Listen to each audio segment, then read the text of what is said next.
Hey everyone, welcome back to Loopy Studio, and today I'm here just to give some quick thoughts on Outer Banks Season 4, Part 1 that just dropped today actually, but it'll be yesterday by the time this comes out.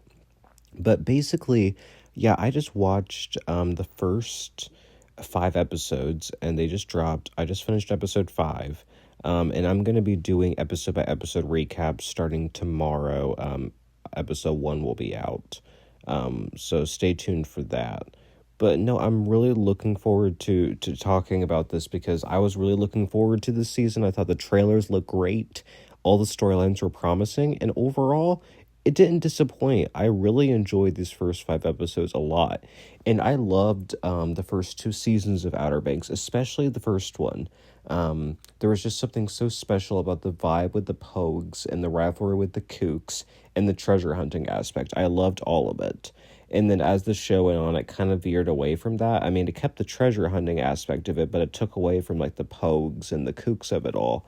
So I'm happy to say that in season 4, so far at least, they're really bringing back those season 1 roots. Now, obviously, there's a lot of added elements, the Blackbeard of it all, the Lightner of it all. And then you add in Chandler and Hollis and the Captain and Wes and all of these different adult villains. Yeah, I'll still say I find them way more entertaining, especially the Lightner dude. I think he's very interesting. But all these different people that they're adding to like a really great mystery, where last season I just felt so lost all the way through.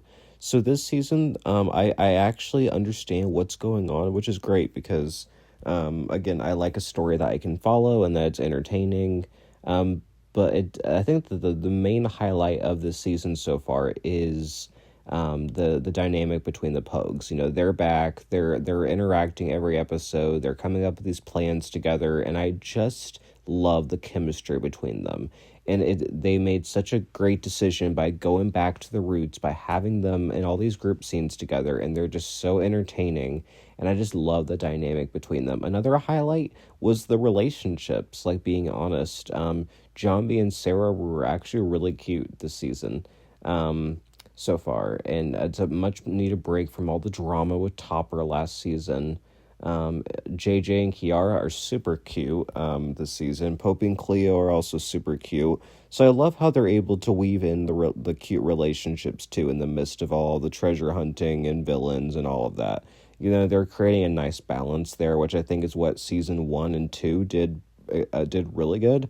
And I mean, even season 3 did it okay to a degree, but to me I just like how the relationship drama is not really like love triangles either. It's just like there's really no drama either. Like in this first 5 episodes, there's like no drama between the couples. I mean, the most you can say is that Sarah doesn't want kids right now, but that's perfectly understandable. I think her and Jambi will get over that. But there's also a lot of stuff that really surprised me, like the fact that Kiara and JJ encountered people down in the boat underwater. That was shocking to me, and that he tried to kill them. I was not expecting that. Terrence coming back, I was not expecting that, and then him dying, of course. I was definitely not expecting that plot twist at the end with Luke not being JJ's father. That was wild to me. So it's actually Chandler. And then at the end, Chandler is with Hollis, and Rafe had this whole subplot too, and Rafe's just very interesting to me. I'm not sure what I think about him. I think I'm gonna have to talk about him more in my episode by episode recaps. Topper's still annoying to me. They're trying to make you sympathize with him because his girlfriends might even be worse than him, but I still don't like Topper at all. I do think that Sophia is a very interesting character. I like that they're exploring her more.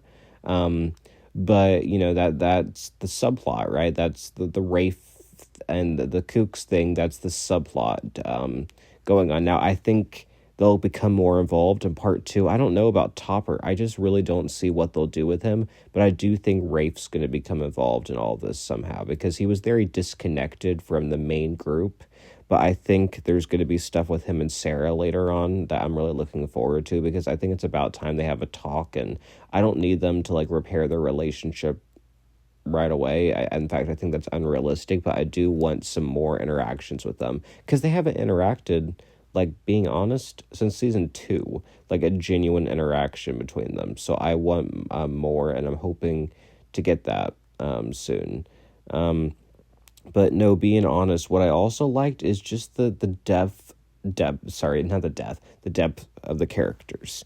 I really like that because you can tell in episode 5, John B and his PTSD with his dad killing those dudes on the boat, they tied back to that when he was about to shoot Lightner. And, I thought that was a really powerful moment. I also thought Cleo dealing with the death of Terrence, and I assume that might not be over. I mean, that really upset her, especially what she said to Pope. I think that's not over, and I think that's very powerful for Cleo, who's kind of seemed like one note last season, and they're actually giving her more of a storyline, which I'm really happy about. I think the one character that's just maybe regressed a little bit is JJ, and the only reason I say that is because he's making more stupid decisions, and I get that's a part of his character. But to me, I felt like he went through so much development last season that it is starting to be a bit exhausting, just the types of decisions that he makes. But it's not like a complete turnoff for me. Again, that's the only character. I do like that the police are more involved this season and actually have an active role, which really hasn't been a thing since season 2. The police were almost non-existent last season, which was one of my bothers with the whole thing. But no, I like that the police are involved. I like that there's kind of a murder mystery in a way, with the death of Wes and all that jazz. But no, I'm really curious, what did you guys think of the first 5 episodes? Because again, I really enjoyed them. Like, I was really engaged all the way through. They brought back the season 1 vibes. The only story beat that is a bit, like, doesn't make much sense is the origins of Blackbeard. Like, I didn't really understand the whole and his wife Elizabeth and all of that. I think but a lot of the other stuff I was able to comprehend, because I don't like when a mystery has too many layers that, like, I just forget everything. So that was the only aspect of it that I just don't really understand, like the actual origins of Blackbeard. But all the other, like, villains and the quest to find the Blue Cross is all very interesting to me. So I'm looking forward to them finding the Blue Cross, or not the Blue Cross, the Blue Crown, sorry. But then they also took a scroll, Lightner and his captain, from there, so that's interesting. And then, of course, it ends off with Sarah and Pope trapped in that thing, which was shocking to me too. But no, again, I'm just kind of covering, like, the basics here. Again, I really enjoyed it, and I kind of just wanted to give all my thoughts here, so I had something to talk about after an immediate viewing, and then I'm going to go back, rewatch, take notes, do my episode recaps. Again, I'll be working on that. Episode 1 recap will be out tomorrow. So that's kind of it, though. So again, let me know what you guys thought of these first 5 episodes, and I will see you guys tomorrow. Thanks everyone for watching, and bye everyone.